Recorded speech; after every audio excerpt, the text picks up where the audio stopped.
Tu som na nábreží mesta Malmö a vzadu môžete vidieť Øresundský most, ktorý bol otvorený v roku 2000. Spája vlastne Dánsko so Švédskom a je to naozaj významný architektonický skvost. Vozovka vedie aj nad morom a aj pod morom. Pod morom sú vlaky a na vozovke samozrejme len auta.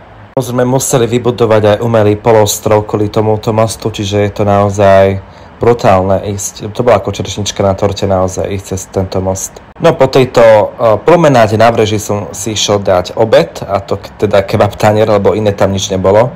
Potom som bol ešte pozrieť obchod, samozrejme si kúpiť nejaké sladkosti domov alebo proste občerstvenie. No môžete vidieť krásnu radnicu a tu už idem cez ten most, ktorý som vám teraz spomínal. Naozaj bol to zažitok ísť cez tento most. Na most sa položilo 82 000 tón konštrukčnej oceli. Denne vraj cez tento most prejde 10 000 aut a 280 vlakov.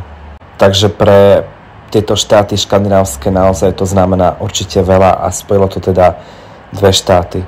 No potom som už išiel na trajekt s trajektom zo Švédska do Dánska, lebo sa nedal dostať tam normálne. No a tam som si ešte bol kúpiť poslednú takú delikatesu dánska, a to také korytnačky. Dal som si tam ešte obed a už len domov. No, veľmi to rýchlo ubehlo, ale som rád, že som mal tú česť a možnosť navštíviť tieto krásne, nádherné 3 štáty. Odporúčam. Ahojte.